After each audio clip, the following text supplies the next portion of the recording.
నమస్తే. నేను కిషోర్ కుమార్. ఈ వీడియో మీరు మొదటిసారి మన ఛానల్‌లో చూస్తున్నట్టయితే దయచేసి ఈ ఛానల్‌ని సబ్స్క్రైబ్ చేయండి. అదేవిధంగా కింద మీకు హైప్ బటన్ కనిపిస్తే దాన్ని ప్రెస్ చేసి మాకు పాయింట్లు ఇవ్వటం కూడా మర్చిపోకండి. మీ ప్రోత్సాహమే మాకు కొండంత బలాన్నిస్తుంది. ముందుగా ఈ వీడియో స్టార్ట్ చేసే ముందు ఒక చిన్న వివరణ ఇస్తున్నాను. నిన్నటి నుంచి చాలామంది మిత్రులు మెసేజ్‌ల రూపంలోనూ, కామెంట్స్ రూపంలోనూ, అదేవిధంగా పర్సనల్‌గా ఫోన్ చేసి కూడా మిత్రులు, శ్రేయోభిలాషులు అడుగుతున్నారు. అదేంటి బిఆర్ నాయుడు అంశంలో ఆ మహిళ ఎవరైతే ఉన్నారో ఇందులేఖ ఆవిడ పెట్టినటువంటి కంప్లైంట్లో కానివ్వండి, ఆవిడ ఇచ్చినటువంటి రిపోర్ట్లో కానివ్వండి, మీ ఛానల్ పేరు కూడా ఎందుకుంది, మీ మీద కూడా ఎందుకు కంప్లైంట్ ఇచ్చారు, మీ మీద కూడా ఎందుకు కేసు పెట్టారని చెప్పేసి అయితే చాలా మంది అడుగుతున్న పరిస్థితి అయితే కనిపిస్తుంది. సో ఖచ్చితంగా దానికి వివరణ ఇవ్వాలి కాబట్టి, ఎందుకంటే సోషల్ మీడియాలో కూడా విస్తృతంగా సర్క్యులేట్ అయ్యింది ఆ పేరు, కాబట్టి వివరణ ఇవ్వాలి కాబట్టి ఖచ్చితంగా ఆ బాధ్యతతోటి వివరణ ఇచ్చే ప్రయత్నం కూడా చేస్తున్నాను. నేను ఎక్కడా వారికి వ్యతిరేకంగా అయితే మాట్లాడలేదు. వారి కంప్లైంట్లో ఏ అంశాలు అయితే ప్రస్తావించారో ఇది డీప్ ఫేకు, ఇది తప్పుడు సమాచారం, ఇది మార్ఫుడ్ ఏఐ టెక్నాలజీని ఉపయోగించి రకరకాల వీడియోలు తయారు చేసి, ఫోటోలు తయారు చేసి నా పరువుకు భంగం కలిగించేటటువంటి ప్రయత్నం చేశారని చెప్పేసి ఆవిడ కంప్లైంట్ ఎలా అయితే ఇచ్చారో, రాయదుర్గం పోలీస్ స్టేషన్లో కంప్లైంట్ ఎలా అయితే ఇచ్చారో అదే అంశాలనే నేను ఏమాత్రం అసలు ఒక్క అక్షరం కూడా పొలుపోకుండా అదే అంశాలనే నేను నా వీడియోలో ప్రస్తావించడం జరిగింది. ఇవి వాస్తవాలు కావు, ఇవి డీప్ ఫేకు. డీప్ ఫేక్ అనటానికి కూడా ఆధారాలు ఉన్నాయి. ఏ సోషల్ మీడియా ప్లాట్ఫామ్స్లో అయితే ఈ ఫోటోలు కానీ వీడియోలు కానీ సర్క్యులేట్ చేస్తున్నారు, ఆ సోషల్ మీడియా ప్లాట్ఫామ్స్ యొక్క అనుబంధ ఏఐ విభాగాలు, ఏఐ టూల్స్ వాటిని డీప్ ఫేక్గా గుర్తించాయి, డిటెక్ట్ చేశాయి. ఆ లింకులు ఇస్తే ఇవి డీప్ ఫేక్ అని చెప్పేసి విశ్లేషణ చేసి మరీ చెప్పాయని చెప్పేసి సాక్ష్యాలు, ఆధారాలతో సహా నిరూపించే ప్రయత్నంలో భాగంగా వాటిని ఉపయోగించడం జరిగింది. బట్ మరి కమ్యూనికేషన్ గ్యాప్ లేదంటే నా వీడియో కరెక్ట్గా చూడలేదో ఏంటో తెలియదు, కానీ మొత్తానికైతే ఆ జాబితాలో మన ఛానల్ పేరు కూడా చేర్చడం జరిగింది.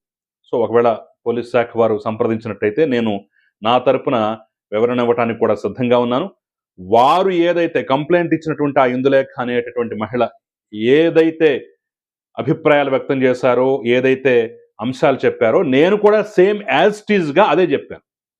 ఆవిడ ఏ రకంగా డీప్ ఫేక్ అని చెప్పారో నేను కూడా సేమ్ అదే రకంగా డీప్ ఫేక్ అని చెప్పి ఆవిడని సమర్థిస్తూ, వాళ్ళని సమర్థిస్తూ ఉన్నాను తప్ప బిఆర్ నాయుడిని కానివ్వండి, లేదంటే ఆ మహిళను కానివ్వండి, వాళ్ళ తప్పేమి లేదు, వాళ్ళ పాపమేమి లేదని చెప్పి సమర్థిస్తూ మాట్లాడాను తప్ప విమర్శిస్తూ అయితే ఎక్కడ మాట్లాడు. సో బహుశా మరి ఆ వీడియో చూడటంలో పొరపాటో లేదంటే తెలుసుకోవడంలో పొరపాటో తెలియదు, కానీ మొత్తానికైతే కంప్లైంట్లో మా పేరు కూడా మెన్షన్ చేశారు. సరే చూద్దాం రేపు ఏం జరగబోతుంది. సరే ఇక ఈ అంశంలో ఒక వికృత కోణం కూడా దాగి ఉంది. ఎస్, అంటే వీళ్ళు ఏ రకంగా పనిచేస్తున్నారు, ఏ రకంగా దుర్మార్గంగా వ్యవహరిస్తున్నారు అని చెప్పడానికి ఉదాహరణ మరో మహిళను కూడా ఇందుట్లో ఇరికించే ప్రయత్నం అయితే చేశారు. ఎస్, ఇందులేఖ సంగతి సరే, మరి రేణుక పరిస్థితి ఏంటి అనేది ఇప్పుడు అందరి మధ్యలో మెదులుతున్నటువంటి ప్రశ్న. తాజాగా తెలుగుదేశం పార్టీకి చెందినటువంటి, ముఖ్యంగా కొంత యాక్టివ్గా పార్టిసిపేట్ చేస్తున్నటువంటి రేణుక జెట్టి అనేటటువంటి ఒక మహిళ తన సోషల్ మీడియా ప్లాట్ఫామ్స్లో కొన్ని పోస్టులు చేశారు. ఆ పోస్టులు ఏంటయ్యా అంటే, బిఆర్ నాయుడుతో ఉన్నటువంటి ఆ ఫోటోల్లో ఉన్నటువంటి మహిళ ఈవిడే అని చెప్పేలాగా ఈవిడ ఒక కారు పక్కన నించొని దిగినటువంటి ఫోటోను పోస్ట్ చేస్తూ ఆవిడ ఈవిడికి ఆయనకి ఇది ఉంది అది ఉంది అని చెప్పేసి దారుణంగా విస్తృతంగా విష ప్రచారం చేయడం అయితే మొదలుపెట్టారు. ఒకసారి నేను వాళ్ళు ఏం ప్రచారం చేశారో కూడా స్క్రీన్ షాట్లతో సహా చూపించేటువంటి ప్రయత్నం చేస్తాం. ఒక్కొక్కటిగా బయటపడుతున్న బిఆర్ నాయుడు రాసలీలలు, సోషల్ మీడియాలో పరిచయమైనటువంటి మహిళకి 20 లక్షల విలువ చేసే కారు బహూకరించాడన్న సమాచారం, అంటే ఆ కారు ఆయన బహూకరించిందని చెప్పేసి ఒక ప్రాపగండా సృష్టించారు.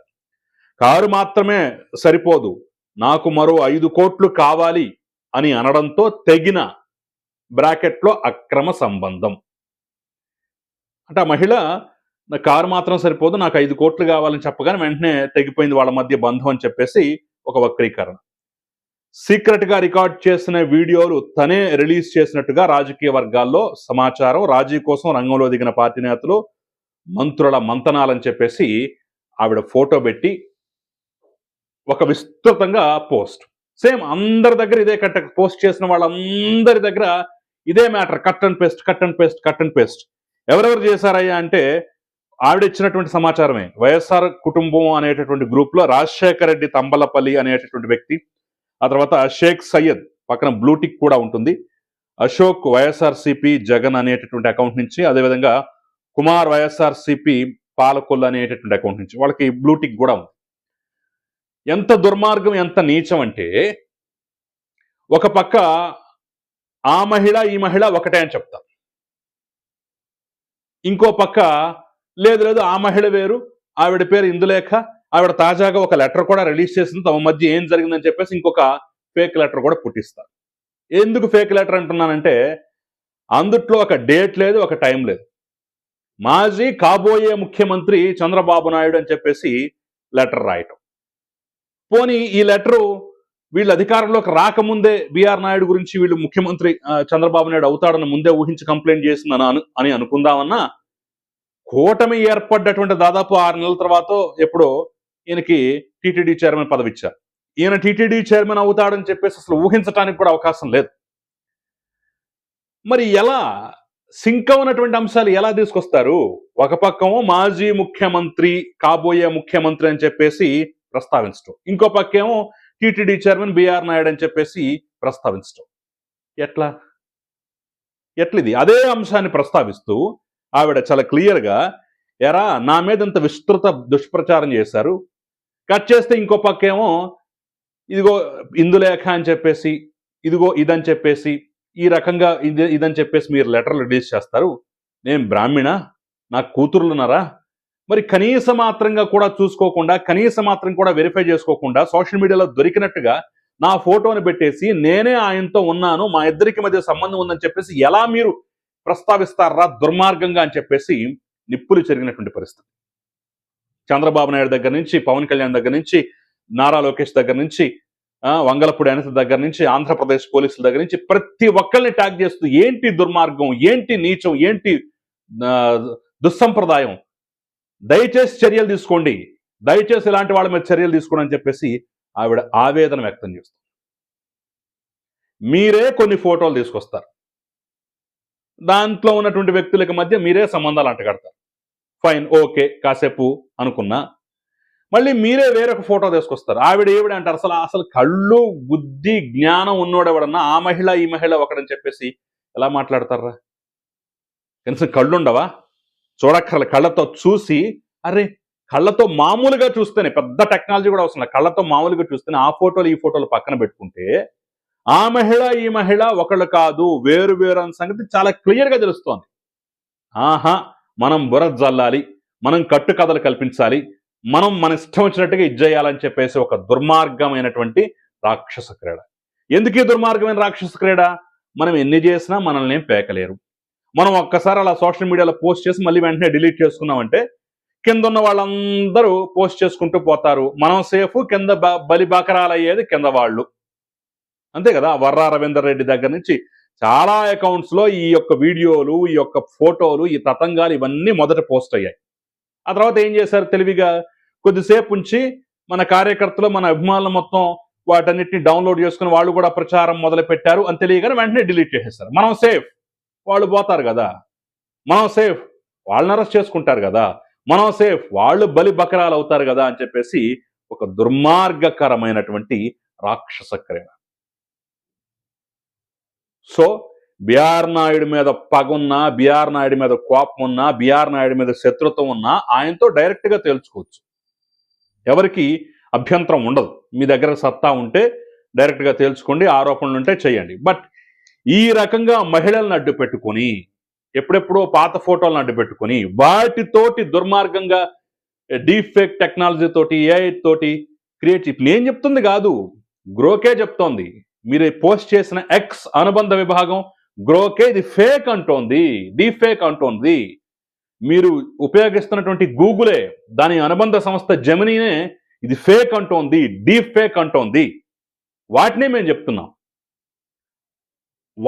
బీఆర్ నాయుడు మీద కోపం ఉంటే, పంతం ఉంటే, పగుంటే డైరెక్ట్ గా చూసుకోవాలి తప్ప ఈ రకంగా ఏదో ఒక మహిళ ఫోటో తీసుకొచ్చారు, ఇంకో మహిళ ఫోటో తీసుకొచ్చారు, ఇద్దరు ఒకటన్నారు, ఎట్లా అవుతారు?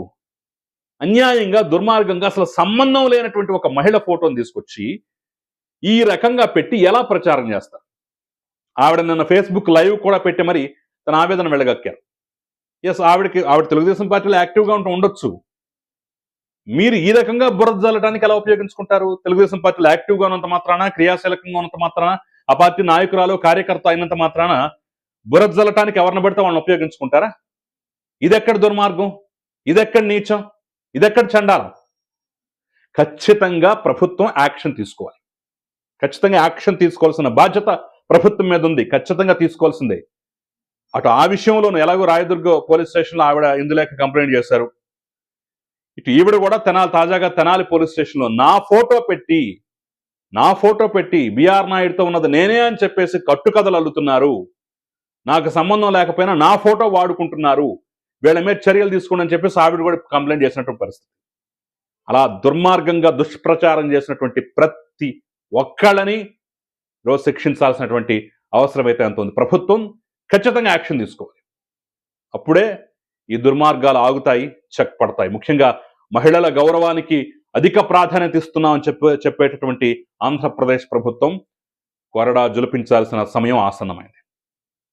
సో ఈ అంశం మీరు చూసినట్లయితే, ఈ అంశం మీకు నచ్చినట్లయితే దయచేసి కామెంట్ చేయండి మీ అభిప్రాయాన్ని. అట్ ద సేమ్ టైం 10 మందికి షేర్ చేయడం మాత్రం మర్చిపోకండి. నమస్తే.